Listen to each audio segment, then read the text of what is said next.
Welcome to Karman Co-Education, Strive to Excellence. Hello friends, मैं अंकित कुमार आप लोगों का स्वागत करता हूं करमन को एजुकेशन में। यहाँ हम डिस्कस करने वाले हैं एक बहुत ही अच्छे टॉपिक के बारे में जिसका नाम है विधानसभा के बारे में। तो यहाँ पे सबसे पहले स्टार्टिंग हम करेंगे कि विधानसभा के क्या कार्य हैं और उनकी क्या शक्तियाँ हैं। तो देखिए, जो विधानसभा है एक्चुअली ये एक प्रकार से दो सदन होते हैं। जैसे आपने सुना होगा पार्लियामेंट है, पार्लियामेंट में दो सदन होते हैं, वैसे ही विधानसभा जो वो भी अपने आप में एक दो सदन की तरह चलती है। लेकिन हर जगह पे दो सदन नहीं होते। पार्लियामेंट में परमानेंटली दो सदन बनाए गए हैं, जैसे एक राज्यसभा एक लोकसभा। राज्यसभा अपर हाउस है, लोकसभा जो है वो लोअर हाउस है। लेकिन जो आपका विधानमंडल है वहाँ पर क्या है कि विधानमंडल है और विधान परिषद है, यानी कि विधानसभा और विधान परिषद। यहाँ पे विधान परिषद अपर हाउस होता है और विधान सभा जो है वो लोअर हाउस होता है। हर जगह पर विधान परिषद हो ऐसा जरूरी नहीं है, लेकिन विधानमंडल हर जगह पर होगा। इसी चीज़ को हम ये समझने वाले कि ऐसा क्या है। देखिए, जिन राज्यों में विधानमंडल यानी कि केवल एक सदन होगा, ठीक है, वहाँ पर सभी शक्तियाँ जो होंगी वो विधानमंडल के पास होंगी। और जिन राज्यों में विधानमंडल नहीं होगा, विधानमंडल होगा और विधान परिषद भी होगा, वहाँ पर भी सभी जो शक्तियाँ होंगी वो किसके पास होंगी?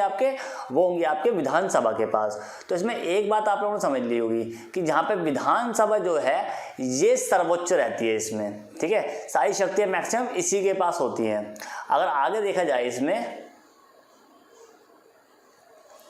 देखिए कुछ विधानीय शक्तियाँ होती हैं। अभी विधानीय शक्ति क्या है इनको भी हम एक बार देख लेते हैं कि विधानीय शक्ति किस किस प्रकार की दी गई हैं। एक प्रकार से तीन लिस्ट बनाई गई हैं। जो आपका ना शेड्यूल होता है, शेड्यूल जो चलता है शेड्यूल, ये शेड्यूल में कौन सी बात कर रहा हूँ, जो आपने सुना होगा हमारे जो कॉन्स्टिट्यूशन है उसमें जो शेड्यूल दिए गए हैं हमारे, ठीक है, 12 शेड्यूल दिए गए हैं। उसमें शेड्यूल नंबर 7 की अगर मैं बात करूं तो उसमें क्या किया गया है, कुछ 3 टाइप ऑफ लिस्ट बनाई गई हैं। उसमें एक होता है राज्य सूची, एक होता है समवर्ती सूची और एक होता है संघ सूची। जब ये राज्य सूची और संघ सूची की बात हम करते हैं तो देखिए एक बात ध्यान रखिए, संघ सूची में जो कानून बनाता है वो संघ होता है, यानी कि हमारा पार्लियामेंट, और राज्य सूची में जो कानून बनाता है वो हमारा राज्य होता है। अब यहाँ पे एक मजेदार बात क्या है, जब हम राज्य की बात करते हैं तो राज्य के पास कुछ शक्तियाँ लिमिटेड हो जाती हैं, संघ के पास सारी पावर आती है। जैसे कि मान लीजिए कोई मैनेजमेंट एक्ट लग गया, एग्जाम्पल के तौर पे डिजास्टर मैनेजमेंट एक्ट लग जाता है मान लीजिए। अब जब डिजास्टर मैनेजमेंट एक्ट जब लगेगा तो सारी की सारी शक्ति जो है वो सेंट्रल गवर्नमेंट के हाथ में चली जाएगी। ये खास बात है। तब यहाँ पे क्या होगा कि जो राज्य है उसकी जो लिस्ट है उसमें भी सेंटर कानून बना पाएगा। अब अगर ऐसी कोई बात नहीं है तो राज्य अपने लिस्ट में कानून बना पाएगा, संघ अपने लिस्ट में कानून बना पाएगा, लेकिन इन दोनों को मिलाकर एक सूची बनाई गई, इसको बोलते हैं हम समवर्ती सूची। अब ये समवर्ती सूची जो है इसमें राज्य हो या सेंटर हो, ये दोनों ही अपने अपने कानून बना सकते हैं। ये खास बात है। और सभी विषयों पर कानून बनाने का अधिकार यहाँ पर किसको होगा? विधानसभा को। अब एक बात ध्यान रखिएगा, जिसमें राज्य की जो सूची है उसमें टोटल 66 यानी कि 66 सब्जेक्ट दिए हैं, 66 विषय दिए हैं। लेकिन जो समवर्ती सूची है यानी जो कॉन्करेंट लिस्ट बनाई गई है उसमें 47 जो सब्जेक्ट है वो दिए हैं, यानी कि 47 विषय दिए हैं। और मैं फिर बता चुका हूं आपको कि जो समवर्ती सूची है उसमें केंद्र और राज्य दोनों मिलकर कानून बना सकते हैं, लेकिन राज्य वाली में केवल राज्य कानून बना सकता है जब तक कि कोई आपातकाल की स्थिति ना हो या फिर राज्य विधानसभा अस्तित्व में ना हो, ऐसी कोई स्थिति ना बन जाए। आगे देखते हैं। देखिए, यदि एक ऑब्जेक्शन लग जाता है, मान लीजिए यदि विधानमंडल द्विसदनीय है। अब द्विसदनीय का मतलब कैसा है? विधान परिषद है या विधानसभा है। एक बात समझ लीजिए, विधान परिषद जो है वो विधानसभा के रिकमेंडेशन पे आती है। अब ये कैसा आती है इसको समझिए। मान लीजिए एक स्टेट है आपके पास, आप एक स्टेट लेते हैं यूपी, एक एग्जाम्पल तौर पर हम स्टेट ले रहे हैं यूपी, या एमपी भी आप ले सकते हो। अब ये स्टेट क्या काम करेगा? देखिए, मान लीजिए इसको लगेगा कि भाई हमारा स्टेट बहुत बड़ा है और हम मिल करके यानी कि विधानसभा मिल करके पूरे स्टेट में कानून ठीक से नहीं बना पा रही, नहीं बात कर पा रही है पूरे स्टेट के बारे में। तब ये राज्यपाल के थ्रू यानी राज्यपाल को रिकमेंडेशन देंगे भाई हमारे स्टेट में विधान परिषद की नियुक्ति की जाए। राज्यपाल क्या करेगा? उसको राष्ट्रपति को भेजेगा कि भाई इस स्टेट में चाहिए किसकी नियुक्ति? विधान परिषद की। राष्ट्रपति उस रिपोर्ट को संविधान उसके पार्लियामेंट के पटल पर रखवाएगा, भाई यहाँ पर इस राज्य में XYZ जो भी राज्य है उसमें विधान परिषद की नियुक्ति चाहिए। जब ऐसी कंडीशन बन जाएगी तो वहाँ देखा जाएगा भाई किस प्रकार से नियुक्ति चाहिए, क्या होना चाहिए, और फिर उसका ओवरऑल स्ट्रक्चर तैयार किया जाएगा और वहाँ पे राज्य विधान परिषद बना दी जाएगी। विधान परिषद बनेगी किसके रिकमेंडेशन पे? विधानमंडल के रिकमेंडेशन पे। लेकिन अगर उसे हटाने की बात आएगी तो भी हटाएगा कौन? विधानमंडल ही। हालांकि विधान परिषद उच्च सदन कहलाएगा हमेशा, लेकिन उसे हटाने की अगर जरूरत आई, मान लीजिए कि कानून बनाने की कोशिश कर रहे हैं और बार बार विधान परिषद अड़चन डाल रही है और विधानसभा को लगे भाई अब विधान परिषद की कोई ज़रूरत नहीं है, तो वो दोबारा से रिकमेंडेशन भेजेंगे राज्यपाल के थ्रू कि भाई हमें विधान परिषद नहीं चाहिए और विधान परिषद को तुरंत वहाँ से रिमूव कर दिया जाएगा। ठीक, अब एक बात समझ लीजिए, जब कोई विधेयक विधानसभा में पास हो जाता है और उसे विधान परिषद में अगर हम भेज देते हैं, समझ रहे ना, क्योंकि अगर जिस एरिया में दोनों हैं यानी कि विधानसभा भी है और विधान परिषद भी है, अगर विधेयक विधानसभा से पास हो गया तो उसे विधान परिषद में भेजना जरूरी है।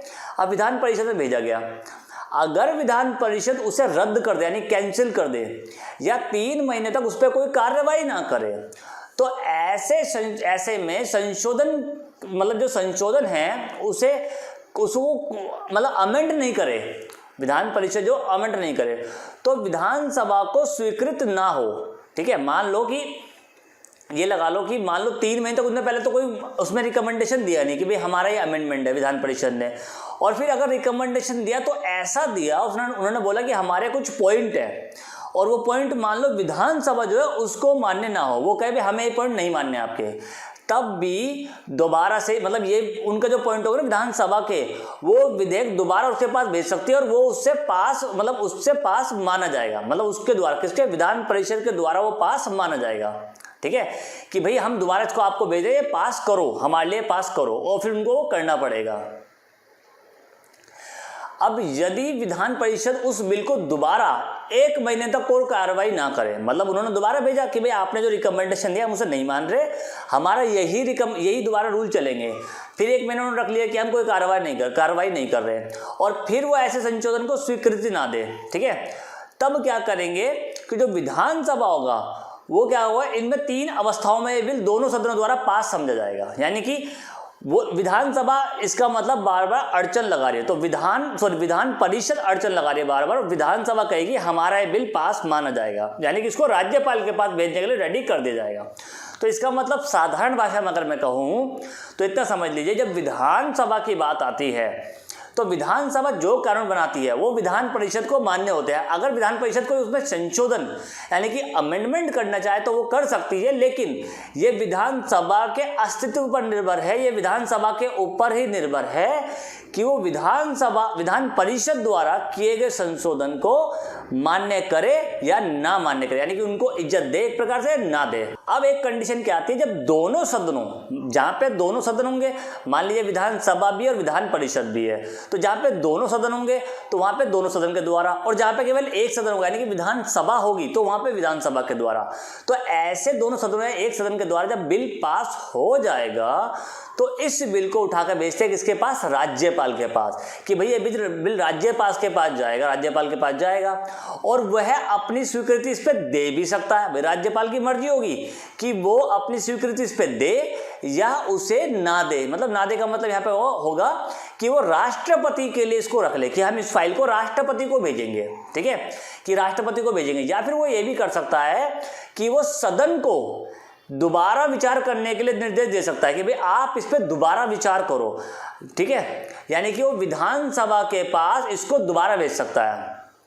और ऐसे में क्या होगा, अगर विधानसभा यानी कि विधानमंडल इस बिल को दोबारा राज्यपाल के पास भेजती है कि भाई हमने जो कानून बनाया वो सही है और हम इसमें दोबारा कोई चेंज करना नहीं चाहते, तो राज्यपाल को मजबूरन उस पर अपनी स्वीकृति फिर देनी ही पड़ती है, फिर वो उसे दोबारा लौटा नहीं सकता। समझ गए कि अगर पहली बार भेजा तो पहली बार में या तो वो उस बिल को रिजर्व कर ले कि वो राष्ट्रपति को भेजेगा, या फिर वो रिजर्व ना करे और उसको वापस लौटा दे सदन को कि भाई आप इसे दोबारा एक बार चेक कर लो, इसमें कुछ बदलाव कर लो।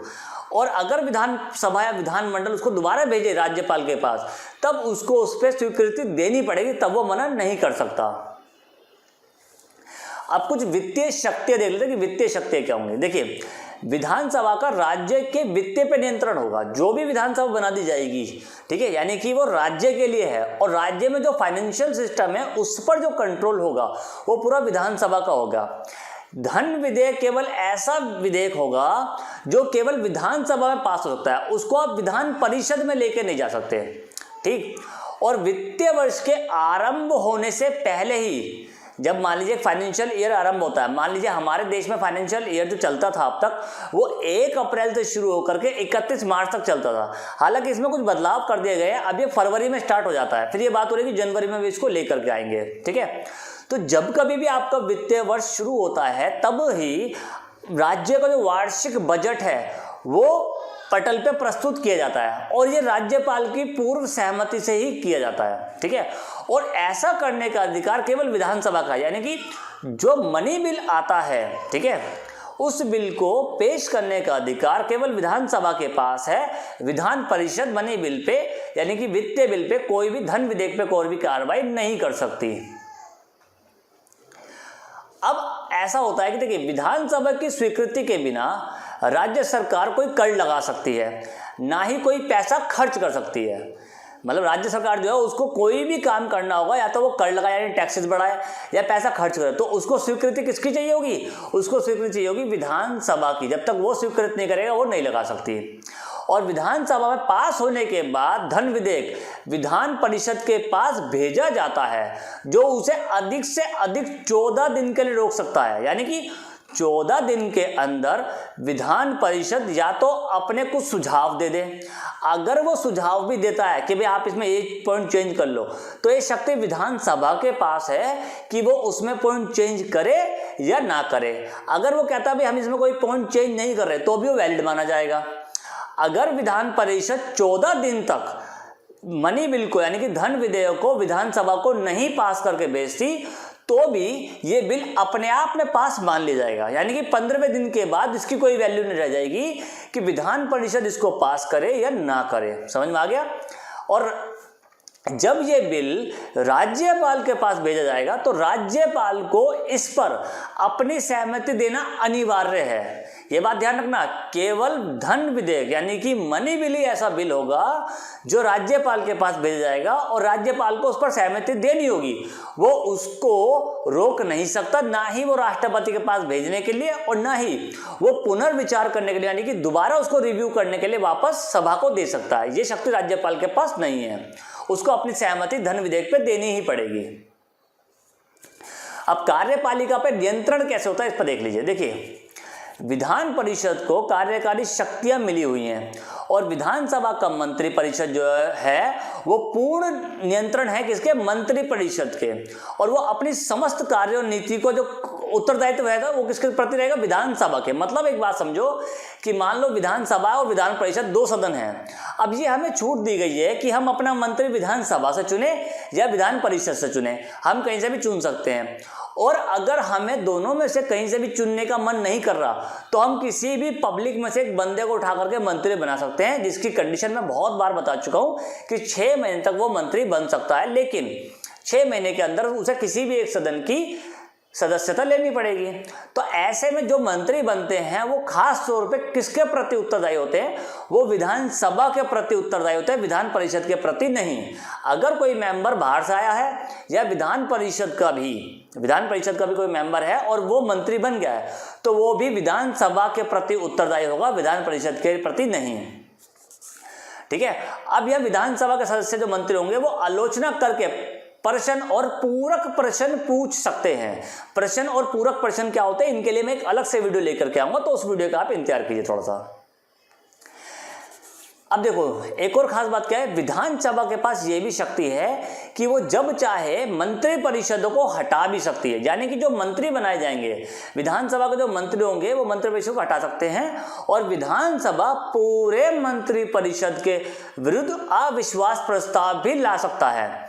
या फिर अगर गलती से कोई धन विधेयक है और उसे अस्वीकृत कर लिया जाए, मतलब वो अस्वीकार्य हो जाए, विधानसभा कहे कि आपका जो धन विधेयक आया उसे हम नहीं मानते, तो ऑटोमेटिकली मंत्रिपरिषद जो है वो गिर जाएगा और सभी मंत्रिपरिषद को अपना त्यागपत्र देना होगा। ये खास बात है। जैसा अभी आपने देखा होगा कि एमपी में यही हुआ है कि जो मंत्रिपरिषद है वो गिरा दिया गया, ठीक है, और वहां पे बीजेपी की सरकार, कांग्रेस की सरकार गिरा के बना दी गई। तो वहां पे क्या हुआ कि विधानसभा ने मंत्रिपरिषद को हटा दिया और वो बदल दिया, मतलब एक प्रकार से चेहरा बदल दिया उनका। अब कुछ संवैधानिक कार्य क्या है विधानसभा के, वो जान लो। देखिए, राज्य विधानसभा को संविधान में संशोधन करने का कोई महत्वपूर्ण अधिकार प्राप्त नहीं है। ये बात ध्यान रखना कि जब भी क्या कहते हैं संविधान में संशोधन की बात आएगी तो राज्य की जो विधानसभा है उसके पास कोई अधिकार नहीं संविधान में बदलाव करने का, क्योंकि संविधान में बदलाव करने का अधिकार अगर किसी को दिया गया तो वो हमारी संसद को दिया गया है। संसद के अलावा किसी को भी अधिकार नहीं दिया गया। परंतु संविधान में ऐसे कुछ अनुच्छेद जोड़े गए हैं जिसमें यह लिखा गया है कि जो संसद है वो भी अकेले संविधान में हर तरह का संशोधन नहीं कर सकती। ऐसे संशोधन में क्या होता है, ऐसे कुछ अनुच्छेद हैं जिसमें क्या कहा गया है, यानी कि वो एक प्रकार से फंडामेंटल कोर है हमारे कॉन्स्टिट्यूशन के, कि जब उनको बदला जाएगा तो राज्य विधानमंडलों में आधे से ज्यादा राज्यों की स्वीकृति लेना अनिवार्य होगा। आपको इसका एक एग्जांपल देता हूं। जैसा आपने देखा होगा कि बीजेपी गवर्नमेंट जो है या फिर कांग्रेस गवर्नमेंट जो है वो क्या करते हैं, अपने अलग अलग राज्यों में सरकार बनाने की कोशिश करते हैं कि हमारी इस राज्य में सरकार हो, उस राज्य में सरकार हो। क्यों? मान लो एग्जाम्पल के तौर पर कि 28 टोटल राज्य हैं। 28 राज्य में जिसकी सरकार, 28 का आधा कितना होता है, 14, जिसकी सरकार 15 राज्यों में होगी, यानी कि आधे से ज्यादा राज्य हो गए अब, ठीक है, 15 राज्य में जिसकी सरकार होगी, तब उसे जो भी संसद में बैठ के संविधान में संशोधन करना होगा तो उसे समर्थन मिल जाएगा, वो संविधान को बदल सकते हैं। ये समझ रहे हो बात को, वो संविधान में बदलाव कर सकते हैं। तो इसलिए हर पार्टी ये कोशिश करती है कि उसकी सरकार विभिन्न प्रकार के राज्यों में हो, जिससे जब वो अपने हिसाब से संविधान में संशोधन करने की कोशिश करे तो उसको राज्यों से आराम से समर्थन मिल जाए। ये सभी पार्टियों का मूल एजेंडा होता है, ठीक है। तो ऐसे में क्या होता है कि ऐसे जो संशोधन होते हैं उसमें राज्य के विधानमंडलों की स्वीकृति भी आवश्यक हो जाती है। और यहाँ पर क्या होता है, यहाँ पे विधान परिषद के साथ विधानसभा में भी भाग लेती है। यहाँ पे एक बात ध्यान रखना कि ऐसा नहीं केवल विधानसभा ही भाग ले, विधान परिषद भी यहाँ पे भाग लेती है। अब कुछ चुनाव संबंधित कार्य देख लेते हैं। देखिए, विधानसभा के निर्वाचन सदस्यों को राष्ट्रपति के चुनाव में भाग लेने का अधिकार होता है। यहाँ पे एक बात समझो, राष्ट्रपति, हालांकि मैं अलग से पढ़ाने वाला हूं, लेकिन एक बात समझो, जब भी राष्ट्रपति के चुनाव की बात आपके सामने है तो आप क्या याद रखोगे कि जो भी निर्वाचित सदस्य होते हैं वो ही भाग लेते हैं, बस इतना याद रखना, ठीक है। तो राज्यसभा में जो नॉमिनेटेड होंगे, नॉमिनेटेड का मतलब क्या है कि वो तो राज्यपाल की सिफारिश से आया है और राज्यपाल उसी बंदे को अपॉइंट करेगा जो आगे चलकर राष्ट्रपति को प्रॉफिट दे, क्योंकि राष्ट्रपति जो है उसी ने राज्यपाल को अपॉइंट किया हुआ है। समझ रहे हो इस बात को, राष्ट्रपति ने राज्यपाल को अपॉइंट किया हुआ है, तो ऐसे बंदों को हायर करेगा। तो इसीलिए बोला गया है कि जो आपका राष्ट्रपति का चुनाव जो होगा उसमें केवल विधानसभा का निर्वाचित सदस्य ही भाग ले सकता है और विधान परिषद को इसका अधिकार ही प्राप्त नहीं हुआ है, क्योंकि विधान परिषद जो है वो चुनाव के द्वारा आती ही नहीं है, ठीक है। विधानसभा के सदस्य जो होंगे वो विधान परिषद के 1/3 सदस्यों को चुनते हैं, ये ध्यान रखना। यानी कि जो विधानसभा बनेगी वही विधान परिषद में कौन बैठेगा उसके 1/3 सदस्यों का चुनाव करेंगे। और विधानसभा के सदस्य राज्यसभा में राज्य के प्रतिनिधियों को चुनकर भी भेजेंगे। मान लो जैसे कि राज्यसभा में 2 सीटें दिल्ली की दे दी कि आप दिल्ली से 2 मेंबर भेज सकते हो, मान लो, ठीक है। तो यहाँ की जो विधानसभा होगी वही ये फैसला करेगी किसको राज्यसभा में भेजना है, किसको राज्यसभा में नहीं भेजना, ठीक। आपने इसके उसमें वो भी सुना होगा, जब अरविंद केजरीवाल की सरकार थी 2015 में बनी थी, तब उसमें कुमार विश्वास थे जो राज्यसभा में जाना चाहते थे, जिनको ना भेज करके उन्होंने उनके बड़े अच्छे सांसद है मनोज उनको भेजा था, ठीक है।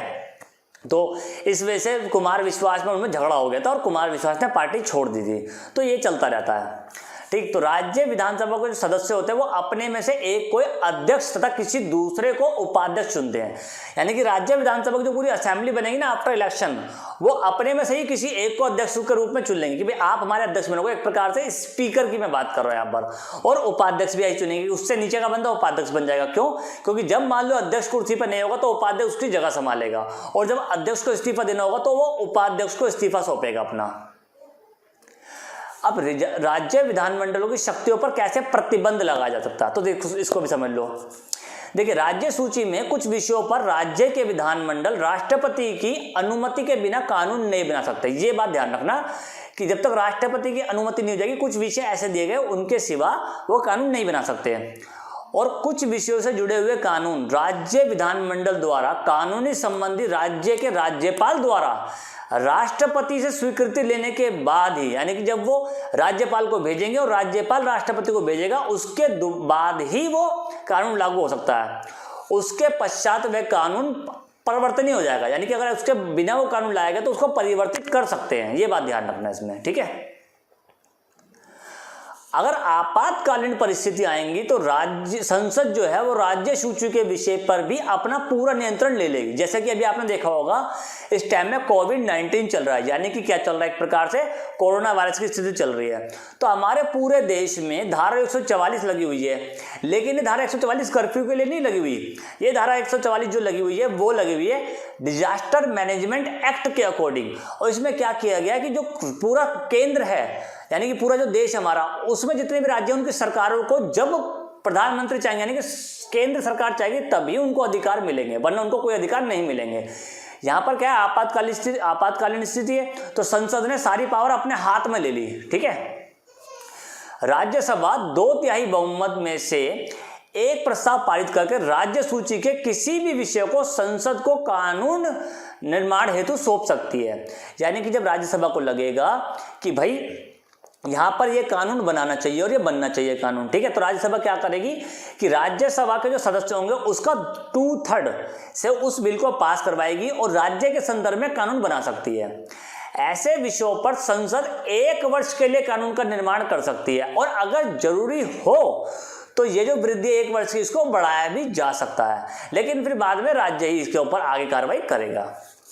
किन्हीं कारणों से राज्य में संवैधानिक तंत्र विफल होने की स्थिति में ऐसा समझो कि मान लो कि आपने देखा होगा कि उत्तराखंड था, अभी कुछ सालों पहले उत्तराखंड था, तो उत्तराखंड में सरकार गिरा दी गई, ठीक है। या सबसे मैं अभी लेटेस्ट एग्जांपल लेता हूं आपके लिए, एमपी का। एमपी में अभी शिवराज सिंह चौहान की सरकार बन गई, ठीक है। इससे पहले वहाँ कांग्रेस सरकार थी, तो क्या हुआ कि वहाँ पे क्या किया गया, कांग्रेस सरकार को जो एमएलए थे उनको बीजेपी ने खरीदना शुरू कर दिया और वो बीजेपी पार्टी में शामिल हो गए। हालांकि मैं किसी पार्टी का यहाँ कोई मतलब नहीं रखता, लेकिन मैं एक एग्जांपल के तौर पर बता रहा हूँ, ठीक है। अब वो बीजेपी पार्टी में शामिल हो गए। जब वो बीजेपी पार्टी में शामिल हो गए तो उन्होंने कहा कि हम पार्टी छोड़ रहे हैं। अब सरकार गिरने की स्थिति आ गई। तो यानी कि सरकार गिरने की स्थिति का मतलब क्या है कि वहां पर संवैधानिक तंत्र जो है वो फेल होने लग गया। तो ऐसी स्थिति में वहां की जो विधानसभा उसको राष्ट्रपति भंग कर देंगे। जब वहां की विधानसभा भंग कर दी जाएगी तब तंत्र जो आ जाएगा वो राष्ट्रपति के हाथों में आ जाएगा, जो संसद के द्वारा मॉनिटाइज किया जाएगा। ये ध्यान रखना, जब किसी राज्य का संवैधानिक तंत्र विफल हो जाता है तो वहां की पावर राष्ट्रपति के हाथों में आ जाती है और राष्ट्रपति किसके द्वारा, संसद के द्वारा उस पर कार्य करता है, ठीक है। और वहां पर फिर क्या किया जाता है, 6 महीने के अंदर अंदर वहां पर नए चुनाव करवाना कंपलसरी हो जाता है। इसका एक और बहुत अच्छा एग्जाम्पल है, 2015 में जब अरविंद केजरीवाल इलेक्शन जीते थे तो उन्होंने कांग्रेस के साथ में मिलकर सरकार बना ली थी, लेकिन 6 महीने के बाद ही उन्होंने इस्तीफा दे दिया। यानी कि वहां का संवैधानिक तंत्र विफल हो गया और राष्ट्रपति का एक कानून वहां लग गया और राष्ट्रपति ने अपने हाथ में दिल्ली को ले लिया, ठीक। फिर वहां पे 6 महीने के बाद चुनाव हुए और अरविंद केजरीवाल की सरकार दोबारा बनी, तब वहां पे मुख्यमंत्री अस्तित्व में आए। आई होप आपको राज्य विधानमंडल का पूरा प्रोसेस समझ में आया होगा। एक एक बात मैंने खोल के समझाई है। मिलते हैं नेक्स्ट वीडियो में, तब तक के लिए goodbye and take care. अपना ख्याल रखिएगा, कोरोना वायरस में घर से बाहर मत निकलिएगा, ठीक है। तो गॉड ब्लेस यू।